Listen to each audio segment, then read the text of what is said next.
Good afternoon, everyone. My name is Deb Fuster, and I'm the Director of Policy and Advocacy at the Victorian Council of Social Service, VCOS.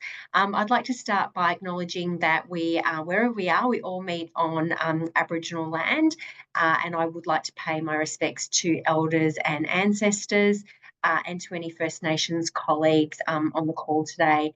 I'm in Melbourne, in Naarm, in Exhibition Street in the city, so I want to particularly acknowledge that I'm on the lands of the Wurundjeri Woiwurrung people of the Kulin Nation. So thank you so much. It's so exciting to be here with you today. For those of you who haven't had a lot of engagement with VCOS historically, we are the peak body for social and community services in Victoria. A key part of our work is policy and research and advocacy, and what really that is focused on is, I guess, identifying and tackling the root causes of poverty and disadvantage. And very much about shifting systems. It's about really problematizing issues in the right way and not locating problems in, perceived individual failures, but just to recognise that a lot of issues to do with poverty and disadvantage are structural, are systemic in terms of their nature. So to that end, we're really excited to be doing some work on how we look at breaking the nexus between energy hardship and health hardship.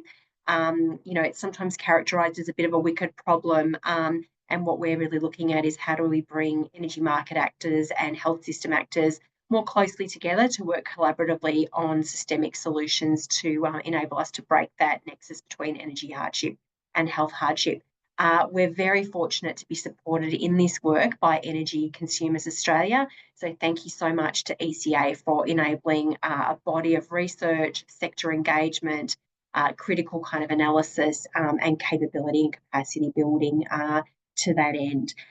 So today's session is part of this project about breaking the nexus between energy hardship and health hardship. What we're going to do today is we're going to have a series of presentations.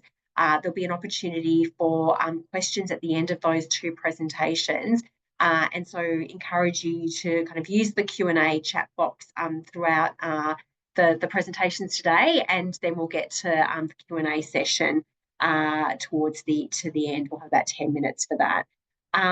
So before we kind of get into that, I do want to say also that as part of this work that we're doing, and that resource development based on kind of the evidence and research coming out of the project, that we have developed some resources for the health sector. So I'm really, really proud to launch today our Stay Warm, Stay Well Warm Winter campaign. My colleague Amy Houston from VCOS is going to enter a link to a digital pack into the chat now. And essentially what this is about is it's a winter health, community and social services targeted kind of campaign where professionals can refer community members into a free energy assistance support that's funded by the Victorian government. And as I mentioned, the pack that Amy is putting a link to in the chat will provide you with all of the details. Anyone who wants to learn a bit more about that, I really encourage you to reach out to my colleague Emma Halloran. Emma is the project coordinator for our Energy Health project, and Emma's details I think will be in the chat as well, but Emma's email address is emma.halloran@vcos.org.au, and you'll see those details in the chat.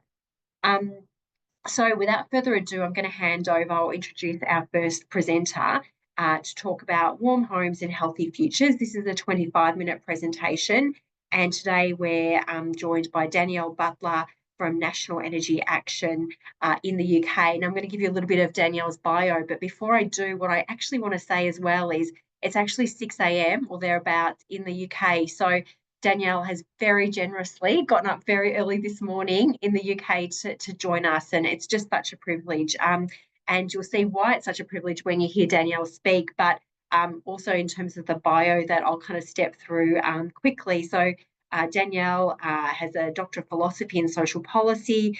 Her PhD looked at developing effective communication and engagement strategies with those living in or at risk of fuel poverty. Danielle's most recent project, which we'll speak about today, Warm Homes and Healthy Futures, recognises that cold homes have disastrous consequences for long-term health. The project is working with key partners in health and housing, alongside established and trusted local delivery agencies to reach people with health conditions living in fuel poverty to deliver support on prescription. And I'm really excited to hear more about that.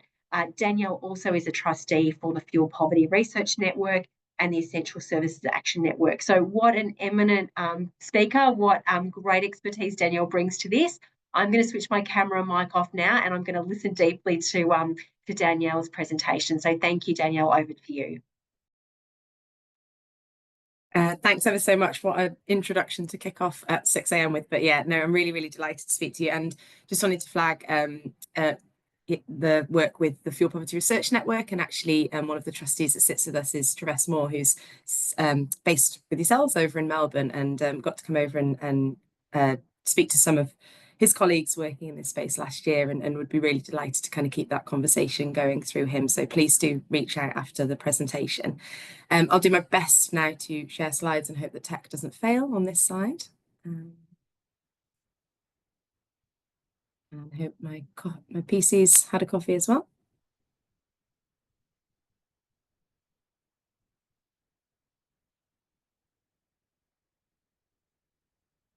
Lovely. I'm going to start talking. So if anybody can't see what I can see, then please do shout. But I think we're good to go.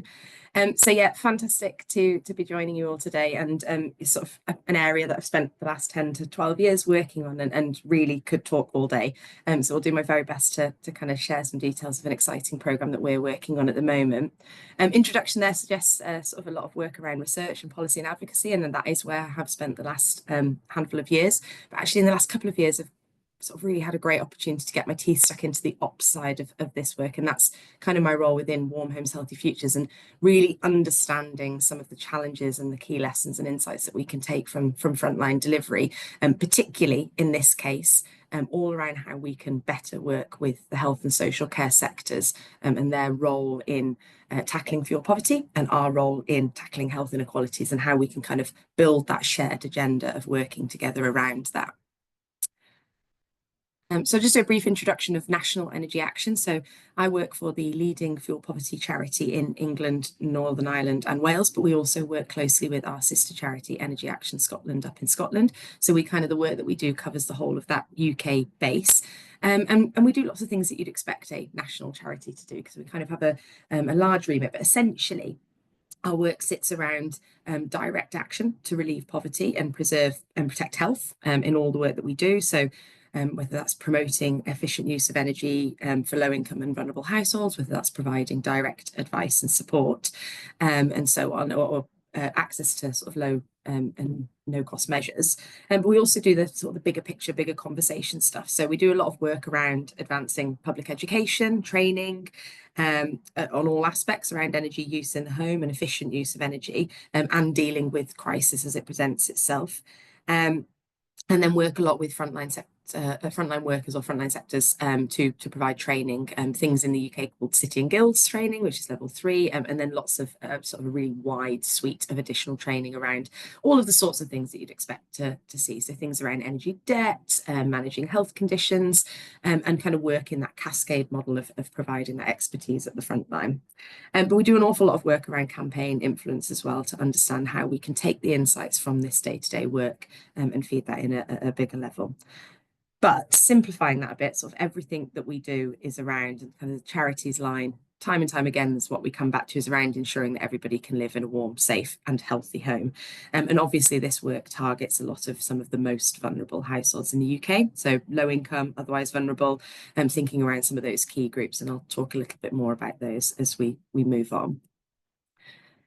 Now, obviously, we're talking about energy poverty in a sort of an international context. It's no different in the UK to what we refer to as fuel poverty, and we often use energy poverty and fuel poverty interchangeably. I'll probably stick with fuel poverty in this sense, because that's what's most applicable in the sort of UK policy context. So we have strategies, consultations, guidance documents around what is termed fuel poverty, but ultimately kind of links the same thing around inability to afford or access sufficient energy. So in the UK, broad definition under government policy, and we've been working on this now for, I think we're in our 5th decade in terms of policy and research, so a really long history of trying to crack the nut. some gains, still a long way to go, unfortunately. So yeah, in the UK, we refer to this as being unable to afford to heat or power the home to a safe and comfortable level. And we see it as a combination of this triad of factors around low income, high energy costs, but particularly in the UK context, and I know for colleagues on the call today over on your side of the world, it's that energy efficiency of the home. So it's the thermal property or the quality and condition of the home, which makes this a particularly wicked problem, as Debs had mentioned before.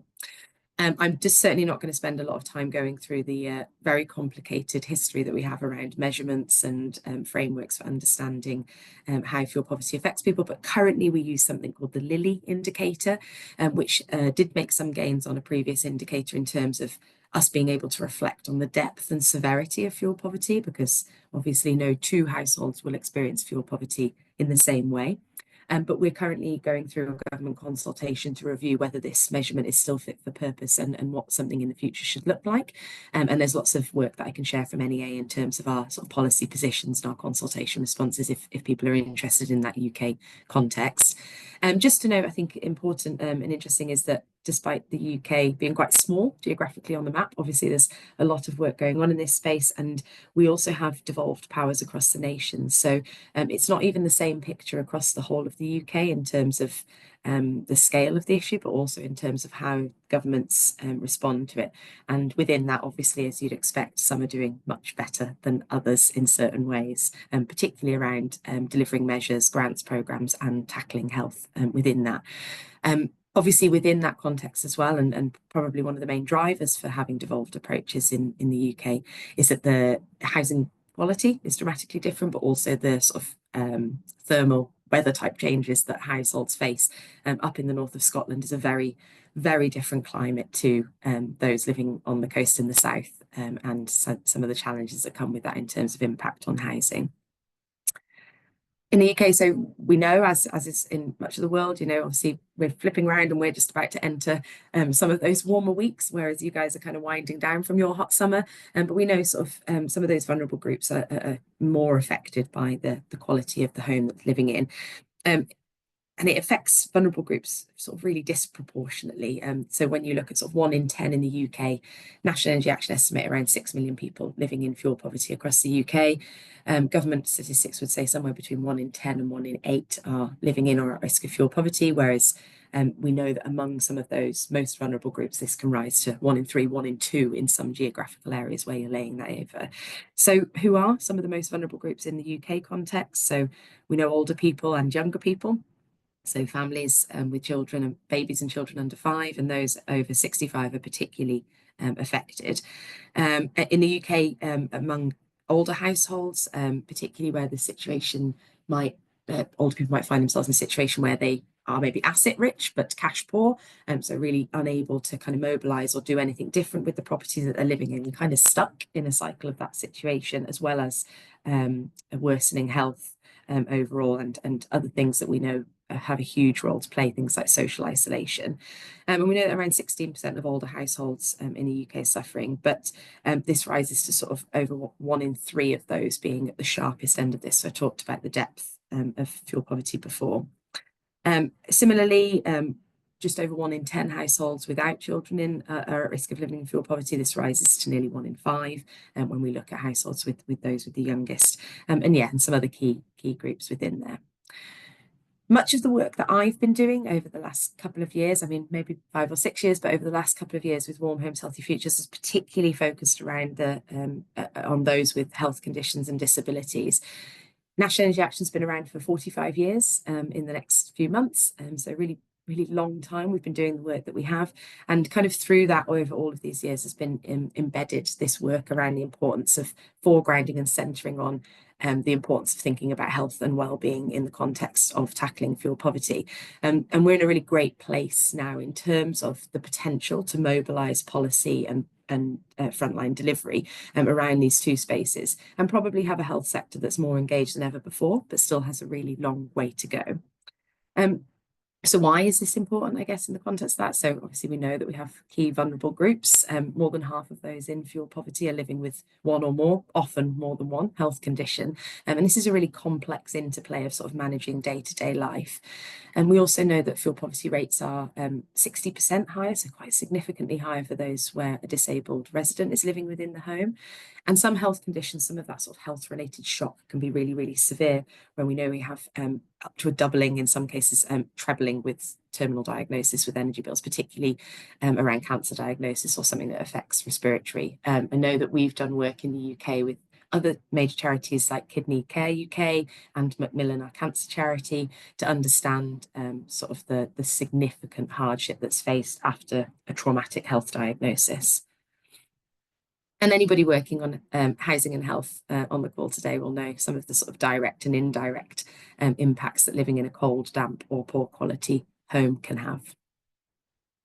So thinking around things like, so in the last sort of 3 or 4 years, we've been thinking around how do we really bring to the fore the work that we're doing and on health, but with health and social care in the UK, as well as the sort of influence and impact, and how can we bring all of that together to charge forward. And so is born Warm Homes, Healthy Futures. We're just going to spend a couple of minutes talking through kind of the rationale and the thinking behind that, and kind of what underpins some of the work that we've done in that space. And we have some really brilliant policy guidance or mechanisms in the UK to draw upon to make that case really clearly to working in this space. So social determinants of health, obviously the sort of the pillars, the building blocks of health, are a really great place to start.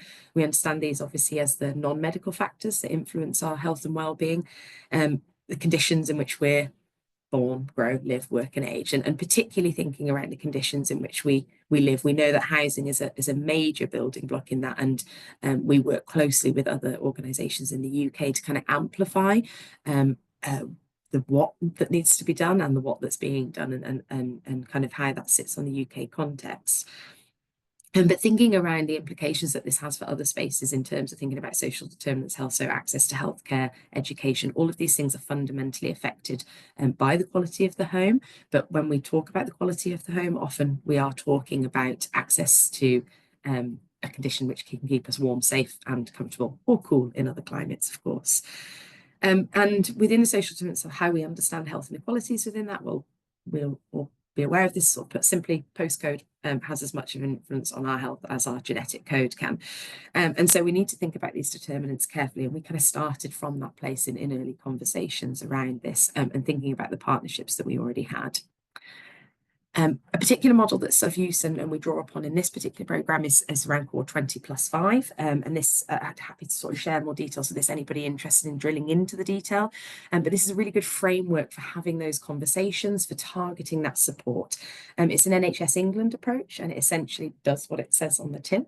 So core 20 is around thinking about the 20% most deprived in the population, so we identify those through something called the index of multiple deprivation. The plus is sort of a very local and regionally based identified set of groups, of priority groups. So thinking around those that are, the plus is around identifying those that are at a greater need. So thinking again around that depth.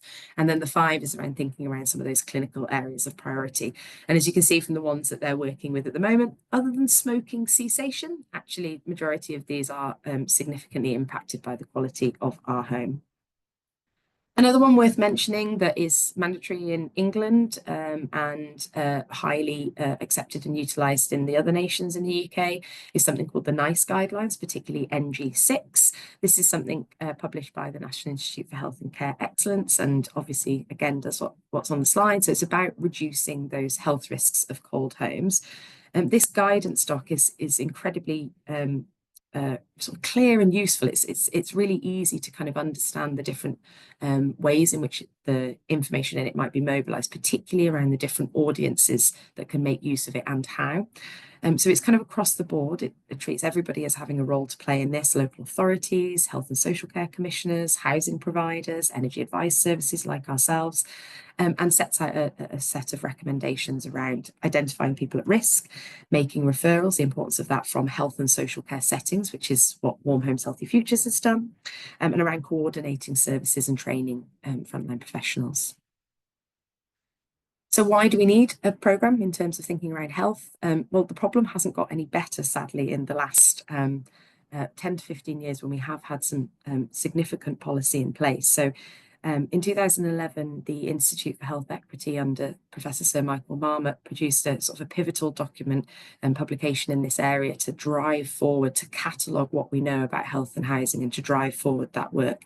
And yet, despite that, we're still spending £1.4 billion per year in England alone on tackling the consequences of cold and damp homes. That 2011 publication was reviewed last year, beginning of last year, or another publication followed it to kind of think about that 10-year on.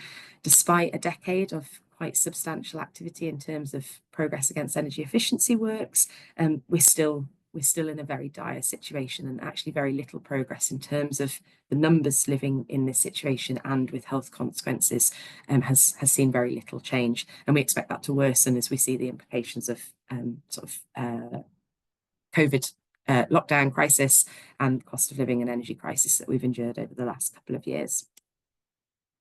So enter Warm Homes, Healthy Futures, and I'll share for the next few minutes just sort of sharing a few details of the programme.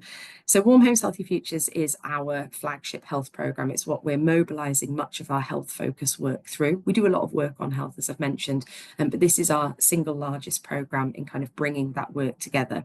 It's a nationally coordinated, so we're not doing it on our own. It's a nationally coordinated, locally delivered network of services that are tackling fuel poverty and health inequalities. And at the core of the programme is us as the national coordinator, but is that commitment to working closely with the health and social care sectors, taking referrals, finding innovative ways to work with data sets, delivering community events, frontline worker training to connect those two dots between health and fuel poverty. We're working collaboratively with lots of different organisations, and I'll share some details of those shortly.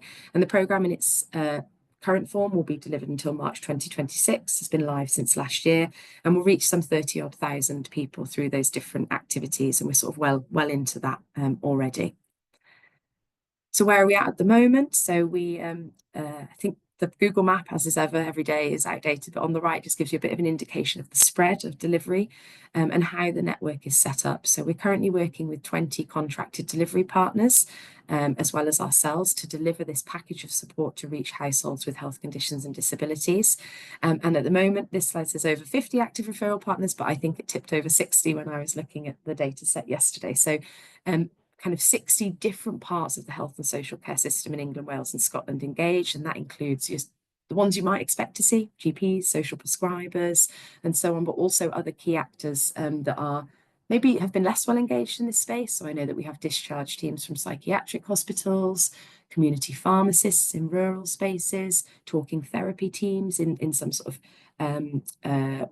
densely populated areas, some of the inner city areas, where people maybe are more adept and comfortable at using online services and so on. So a real rich tapestry of health sector partners that are engaged, but also some of the contracted delivery partners that we're working with.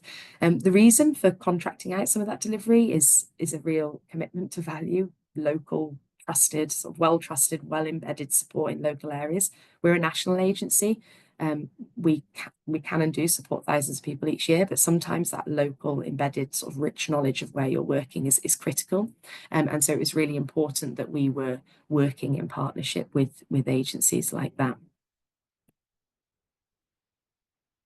But it is about a bigger picture. So we obviously have some of the influencing piece, and I know obviously Deb talked about some of that wider influencing role. And so while, yes, we have that delivery on the ground, and I'll talk about some of the ways in which we have supported people, a bigger part of that is how do we take from this 2 years of learning and beyond to understand things like integration within the health systems that are there? How do we not work territorially? How do we think about complementing harmonious delivery, filling gaps, working together to deliver a consistent package of support, and not waiting for government bodies to come up with these ideas and kind of get on with some of the things that we can do. Yes, it does take a big injection of cash and sometimes national level players to coordinate some of that, as in this case, but we're already doing a lot of the work. We started this programme with a survey in the UK of, I think, over 130, 140 different organisations that were delivering healthy housing schemes. the idea is not new. The idea is not the innovation, but connecting the dots, understanding how you can overcome the data challenge, and tapping into some of that local trusted knowledge is the innovation in programs like this. So yeah, that real bigger piece around how do we inform and influence going forward from this, delivering something at this scale, we'd be really silly to not commit an awful lot of effort to understanding how we take forward the lessons from that. And so sitting behind that is a big piece of work around tying together the research, things like social return on investment, lived experience, some of that rich nuance of what it means to live in this situation, but also to receive support of this kind. And also a big piece around understanding what it is to deliver that. So yes, we're doing a lot of research on households, but also coordinating a delivery partner network to glean those sort of rich insights from what it means on the ground to work in this landscape. Policy and advocacy and communications are a key part of that. Last couple of slides now, but just think around what is that package of support. So I said, it is that sort of foundational. It's what we know works for householders. It's nothing new or shiny. It's that really good bread and butter stuff that's fundamental. And benefit checks and claim support. So I think we have just over 2 million now already in unclaimed benefits in the UK, which is a significant issue that people aren't accessing the support that they're entitled to. And things around CO safety and advice. So this is funded by something called the Vulnerability and Carbon Monoxide Allowance. So a big piece around safety and carbon monoxide. Priority Services Register, again, a vital sort of support network to provide additional layers of support by energy suppliers and the energy networks in this country to those that might experience heightened vulnerability.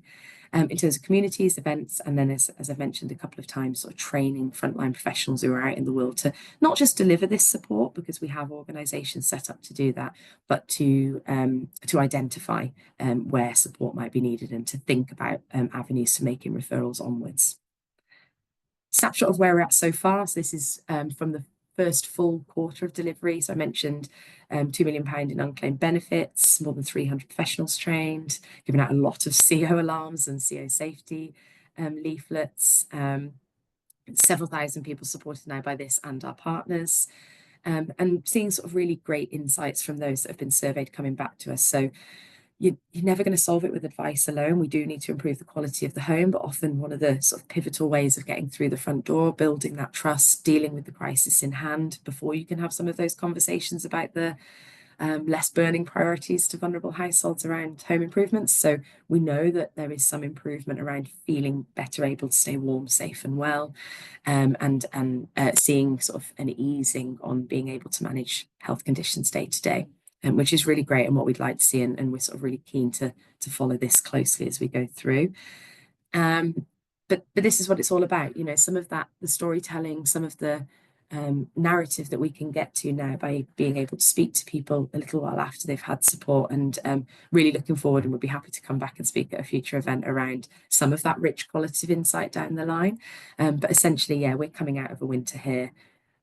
Not been one of our worst winters, but that still involves some days at -8, -10, in a house where you may as well be sat on a bus. It's warmer on the bus than it is in your own living room, and it's really, really difficult. So to know that we are supporting people who are able to keep their heating on that little bit longer, even that feeling, that sense of having more confidence around that and less of a rigid state of crisis is a really important part of the puzzle to us. So being able to pull forward those stories is a critical part of the work that we're doing.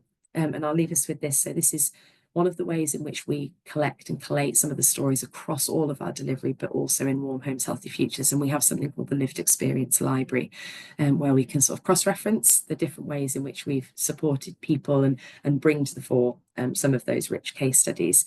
Nigel and Isabel, not their real names, are one such story from the Warm Homes, Healthy Futures clients that have been supported so far.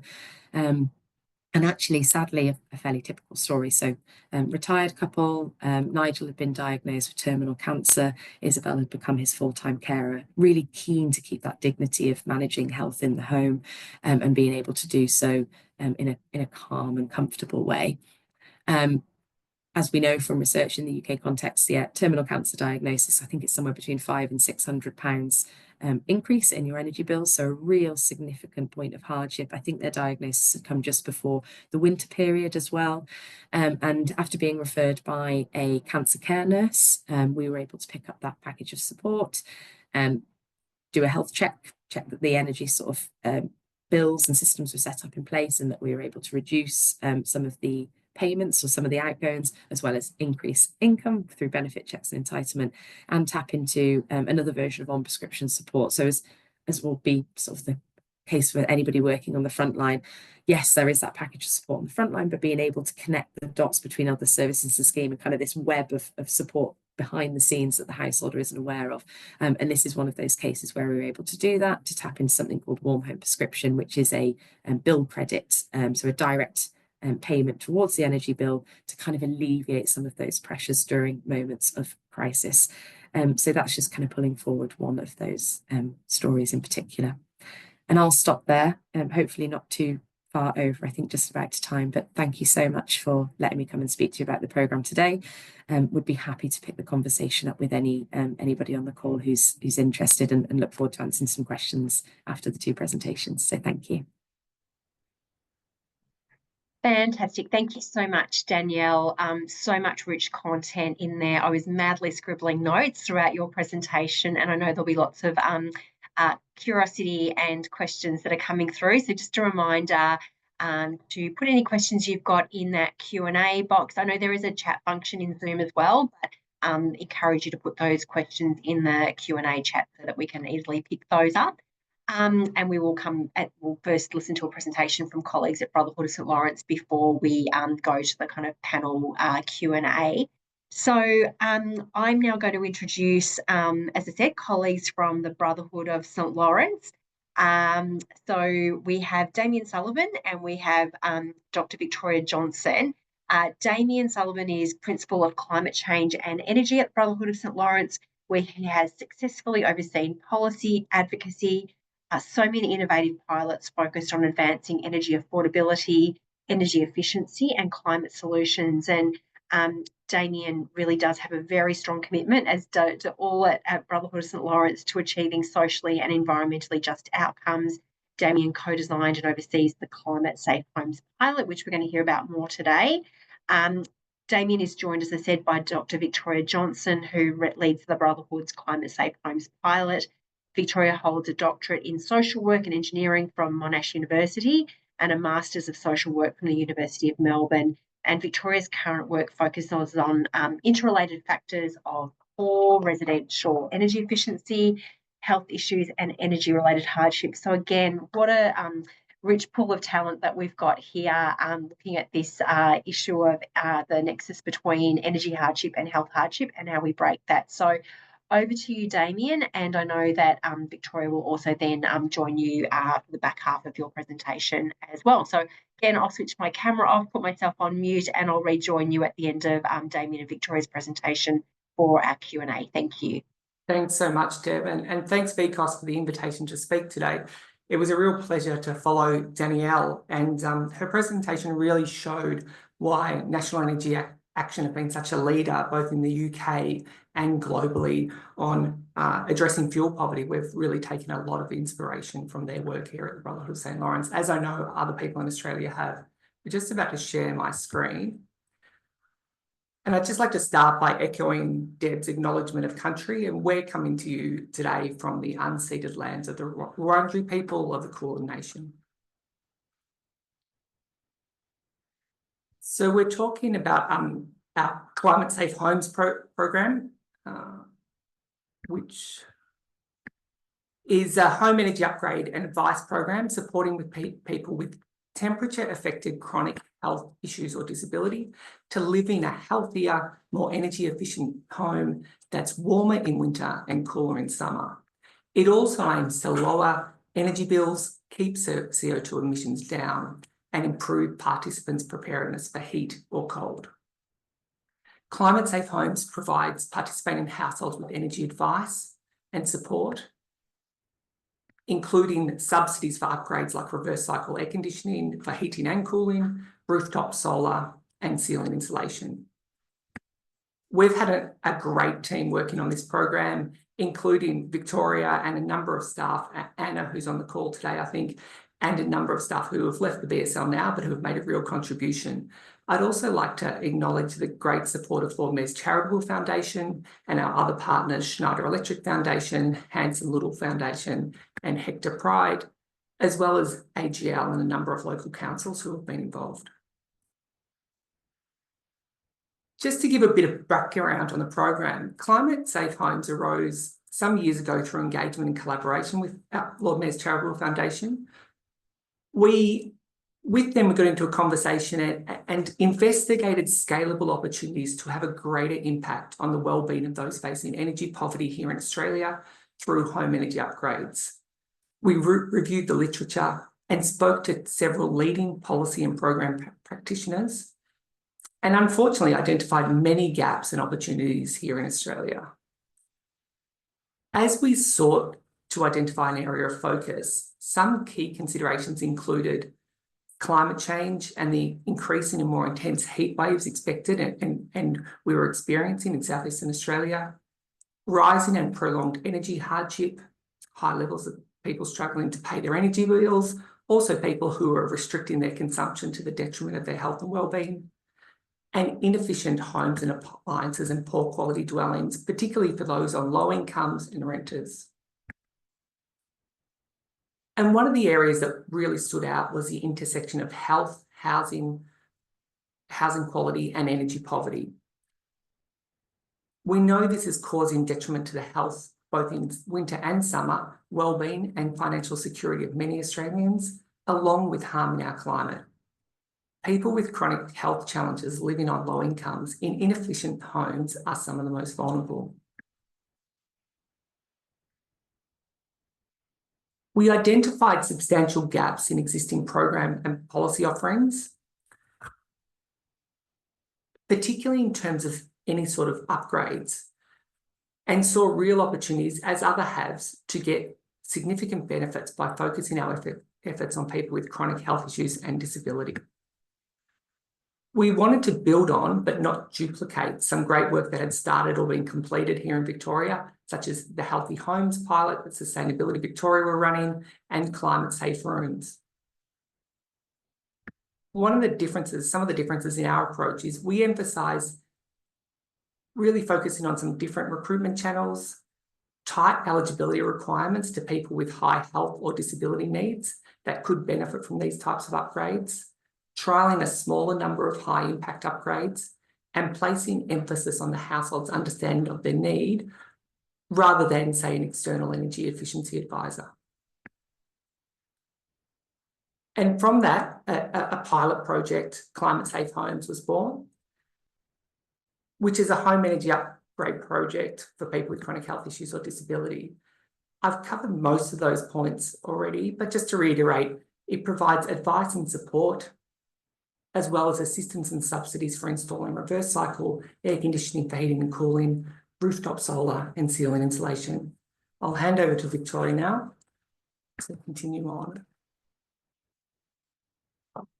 Thanks, Damian. Hello, everyone. So the way the program works, we find and engage the people that need this type of support. So that's people with low incomes and one of a specified set of temperature impacted chronic health conditions. So neurological, respiratory, cardiovascular, rheumatological, autoimmune and inflammatory disease. So they're predominantly owner occupiers, but also we have worked with some renters. So we work with them to identify the best upgrades for their needs within a limited funding envelope. We link them to trustworthy suppliers and products, and we provide a subsidy and then support them to access other existing funding and to facilitate no interest loans where households are making a co-contribution toward the upgrade cost. And then after the upgrade, we check in to see whether people need additional support to maximise the benefit of those upgrades and in the case of extreme weather. We do this with underpinning support, so building trust, navigating and shepherding through the processes, explaining and discussing options with people, troubleshooting and monitoring suppliers and products, and providing a single point of contact for any questions or concerns that might come up along the way.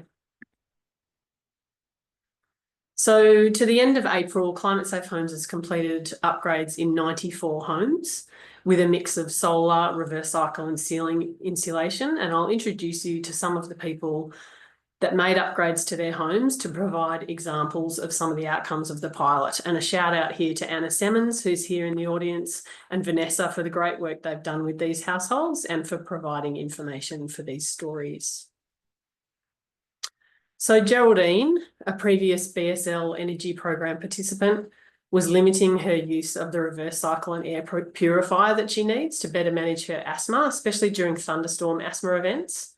With support from Climate Safe Homes, she installed solar, which offset the running costs and brings down her household's overall electricity spend, which means she can be more confident using the appliances she needs to maintain good health. So the value Climate Safe Homes brought to this family was connecting them with a trustworthy supplier, supporting them to navigate the Solar Victoria rebate and interest-free loans processes, and a large subsidy to address the capital barrier. When we followed up with Geraldine after the last heat wave, we were really pleased to hear that she used her air conditioning more, her health symptoms were a lot less, and she had a greater sense of well-being than before.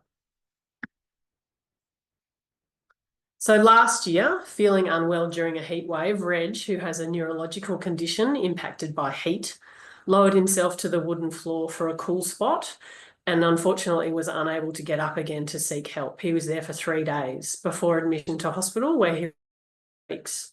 With support from Climate Safe Homes, Reg replaced his old ineffective reverse cycle. So Climate Safe Homes provided full funding for this reverse cycle because it would have otherwise been unaffordable, and also follow-up support that reminded Reg to stay connected during a heat wave. So during this year's heatwave, Reg received the Climate Safe Homes check-in information and subsequently reported that during the heatwave, he used the new reverse cycle. He had a living space in his home that was comfortably cool. He had less pain and mobility problems and improved sleep, energy levels, and a greater sense of well-being. And importantly, he checked in with others to let them know how he was coping and sought help when needed. So Beverly, who has severe chronic obstructive pulmonary disease caused by exposure to asbestos earlier in life, was receiving a lot of confusing information and marketing materials, and was seeking trustworthy information, reliable suppliers, and support to prioritise which things she should address first to improve indoor temperatures and air quality in her home. So the Climate Safe Homes pilot funded an in-home thermal shell efficiency assessment and provided a subsidy toward the cost of ceiling insulation. But using the Brotherhood's pre-approved suppliers, Bev also self-funded further upgrades to her home, including weather sealing and replacing her gas log fire with an efficient electric ground-mounted reverse cycle. So the key benefits of Climate Safe Homes for Bev were having a trusted advisor to discuss her options with and referral to trustworthy suppliers. And this has continued beyond Climate Safe Homes. Bev actually phoned last week because now she's thinking about replacing her instantaneous gas hot water service so she can move off gas completely. Abigail joined Climate Safe Homes to try to address her high and unaffordable electricity use and bring down the running costs of her combined ducted electrical heating and cooling. The family's average daily electricity consumption is more than twice the benchmark for an average 4-person household across both summer and winter. Abigail has a rare autoimmune condition that's significantly impacted by heat, and 2 of her 3 children also have health conditions that make them eligible for Climate Safe Homes. So the key support from Climate Safe Homes was to link Abigail to trustworthy suppliers. She was particularly apprehensive engaging with services and suppliers and had experienced significant breaches of trust in the past, so we really helped to facilitate her engagement.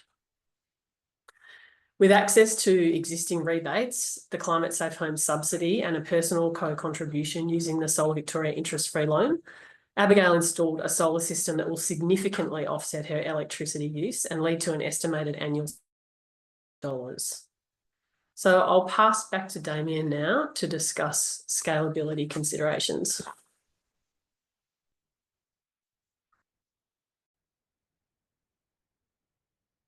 Thanks, Victoria. So in speaking with the team and working, we had a think about some of the impacts for scalability and replicability of the program. And some of the things we've considered are, one, first of all, as Victoria's discussed, there are some substantial benefits for participants from the program in terms of advice and assistance, navigation, funding support for upgrades, check-ins in terms of the people using appliances. The funding has proved to be particularly important for households to be able to afford the upgrades, but it's worth noting that Climate Safe Homes is a fairly high program to deliver. It delivers high returns, but it's relatively high costs. Upgrades run at around about $2,500 for the program and giving around about $5,000 in total value, although towards the end of the program, some better figures on that. There are funding limitations as well in terms of what we do. So we had to limit the numbers of upgrades. We would have loved to do more in most homes, and most people could have done with more upgrades. We did leverage available rebates such as Solar Victoria rebates and others, and local government programs.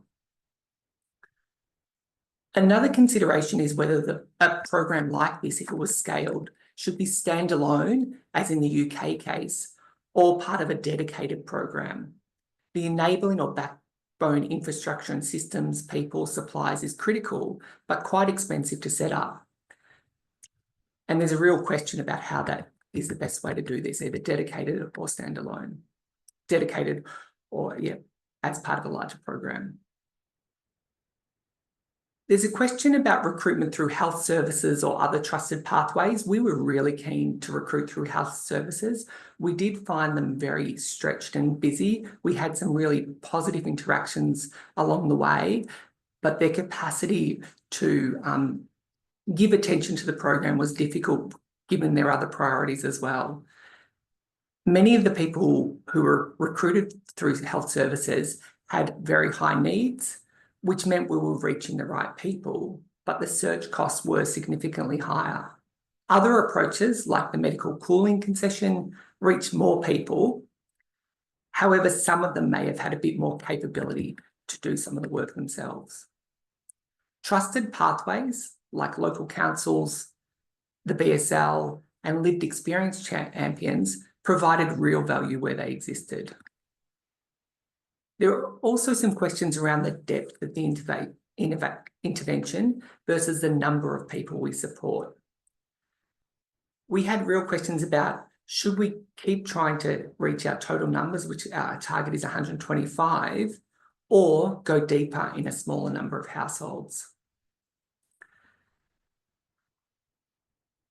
We also see a need to expand, if there was a future program, the types of upgrades. We went for a smaller number of high impact items, but we can certainly see value in including weather sealing and possibly hot water as well. And there are some other items that should be considered too. As part of the program, we really tried to tailor our response to the diverse support needs of the households while enabling agency. And so this meant different levels of financial support and different levels of assistance with decisions and processes, such as getting quotes, deciding on upgrades. Here again, there's a bit of a trade-off with staff time and how much we should emphasise that level of agency, which we really wanted to, versus a more streamlined system. Finally, we had some challenges to improving energy efficiency. In particular, a lot of people were reticent to decommission gas ducted heating or even single wall heaters, as they wanted a backup heating system. So just looking ahead, we do see that there's a real opportunity for a future program. Ideally, we would like to see a large-scale Commonwealth-funded program for low-income households and people facing financial hardship around home energy upgrades, delivered in partnerships with state governments, local governments and community organisations, and with an expanded upgrade offering. Such a program really should have and needs to have a priority stream with additional support for people with chronic health issues and people with a disability, particularly those negatively impacted by inappropriate indoor temperatures in their home. We'd like to see higher subsidies for this group and dedicated resources for health service staff to refer into the program.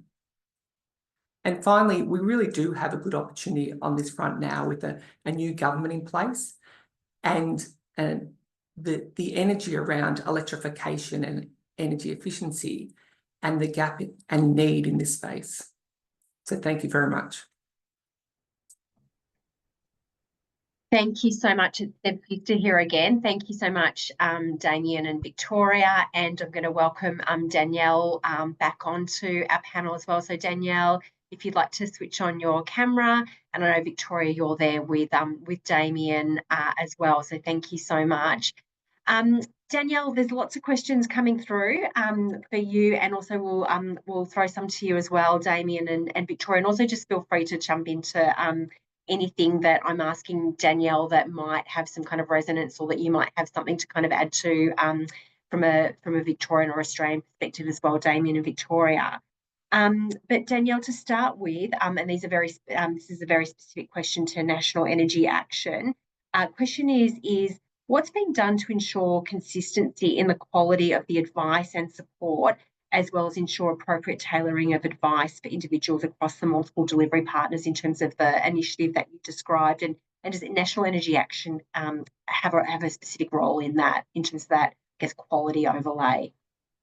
Yeah, not sorry. Thanks. It's a great question. I dropped a written response into the Q&A, but happy to elaborate. And it's kind of brought a few things to you. There's always things you didn't mention in the presentation, isn't there? So yeah, I mean, fundamentally across our advice service delivery, we have advice standards that we have to adhere to. There's regular checks and all of that sort of stuff. And our partners under main agreement, so the boring contractual stuff, have to follow the same quality standards that we do. So that's kind of the bare minimum, and that's quite a rigid process that's in place in the UK context. However, the tailoring part of the puzzle is quite important, because not every advice agency works in the same way, and that's a good thing. So we kind of embrace that. For example, one of our partners is a care and repair agency, so they kind of come into the delivery of that advice and support via a different mean.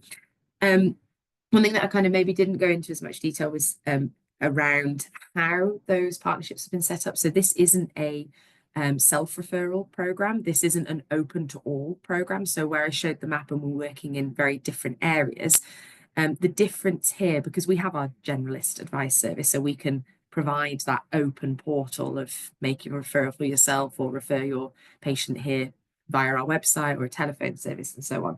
This is a very targeted approach to building those relationships with the health and social care sectors. So where we've worked in partnership, where we're working in partnership with some of those delivery partners, it started from conversations and a proposal around thinking of things like core 20+5 or health gaps or needs or interventions that may have been funded before and have dropped off and worked really well in your local area. So having a think about what is the gap or the need in your local area in terms of connecting the dots with health and social care, the health and social care sectors, and supporting people with health conditions, and then setting up those very targeted ways of working. So when I talked about the various different parts of the health and social care system that this program is working with, that's not by accident in sort of 99% of the cases. That's about building those relationships. Some of them existed before, and we wanted to see a continuation of them, or that the partners did. Some of them are new relationships that we know we've got a really big problem with childhood asthma at the moment, and we're off the scale at a national level. How could we use this funding to do what we do anyway, which is deliver good advice and support, but to use that to target and build a specific relationship in delivery? But then beyond that, how do we then have some rich lessons, insights, data, evidence to make the case at a local level to things like our integrated care boards or our health and wellbeing boards? So, and we obviously work closely at that national level to help those local conversations happen. So kind of a bit more targeted than maybe I gave time to in the presentation, and a bit more thought through and purposeful in terms of how that advice is managed, but also how and why it reaches certain groups. Yeah, thank you, Danielle. And there was a slide that you had up, and you mentioned, and I forget what the acronym stands for, and I think it was maybe integrated care systems, but ICS kind of selected population groups, etc. So it sounds like this is kind of like deeply relational kind of work with the social care system to really kind of get into, what is at a high level, nationally identified as some kind of priority cohorts for different kind of interventions, and then looking specifically at what are the problems that you're seeking to address in terms of that energy health hardship nexus. And so where do we need to go even deeper in terms of priority cohorts and looking at those kind of conditions around childhood asthma, for example, and saying, okay, so what does that kind of look like? So very kind of relational work in terms of identifying those kind of target populations, and as well as really deep thought in terms of your delivery partners. Yeah, exactly that. And I just finished. So it's exactly that, but it also goes a little bit beyond that, because we have our sectors, or the energy, housing, fuel poverty sectors, speaking one language and the health sectors speaking another, but we're probably all trying to do the same thing, or we can tick, you know, boxes in terms of what we want to achieve on both sides. The core 20+5 model that I shared is actually health lingo, if we want to put it in a really simple way, because it is still 7 a.m. for me, but it's talking that health language. And so yeah, it's been a really good enabler for us to think, well, actually we do stuff that sort of sits within the core 20+5 framework. So spending some of that time to think about where you might speak that language and you might be able to translate some of that over to our side has been really, really, really useful. And I think that's going to be a big part of going forward. Fantastic. Now, I know we've only got 3 minutes left, but I'll whip through like maybe 2 more questions, and then Danielle and also Damian and Victoria, we might, if we can, we might take some of these offline and kind of come back to the audience. But one question was around, how did you initially engage with the health sector and provide capability to this very busy sector? So we know that health professionals are really busy. They can only kind of take on so much. So how did you, are there any kind of like headline kind of tips or messages around how you facilitated that engagement? Yeah, no, it's just to echo, very happy to send written questions, and I'll provide full written responses and get those back out to people with the slides and recording. So how did we engage them? So yeah, as you said, don't batter over the head people who are too busy or not engaged. There's enough of the health and social care system that is really, really engaged in this sort of work. Find them, work with them. Often in the health spaces, you need like one person. So we have a partner that talks about everybody needs a Louise, because we have a fantastic health professional in Staffordshire who is called Louise and is just phenomenal. So find your Louise. Everybody needs one. Find them. They're out there. Don't batter over the head people who are not yet engaged. We can bring them on the journey later down the line. So often things like parts of the health system, like social prescribers and stuff, are really switched on with this stuff. GPs have been trained to do a very different job. I did research years ago on this, and GPs would love to be better at this, but they're like, our brains just aren't wired this way. So move somewhere else. Think about practice managers. Practicalities are really important. So if an online referral form is really problematic, we trialed in a couple of areas, I think, slips, so almost like tickets that you could take to say, you know, I've had this ticket, so I've had a conversation with my health professional, but we haven't asked them to do the laborious thing of filling out that online form. This is all the beauty and privilege of delivering a large scale program, so we can test some of these smaller methods of working. I know in another program, not this one, they like stapled tickets to prescription bags, and that worked really, really well. So where prescriptions were being delivered, like flyers and tickets. So yeah, kind of not battering over the head that some of those things, bringing people along on the journey down the line is really helpful. And the other thing I'd say is the top to bottom. So bottom up and top down difference. You can speak to quite senior health professionals and they can be really, really engaged in what you're doing.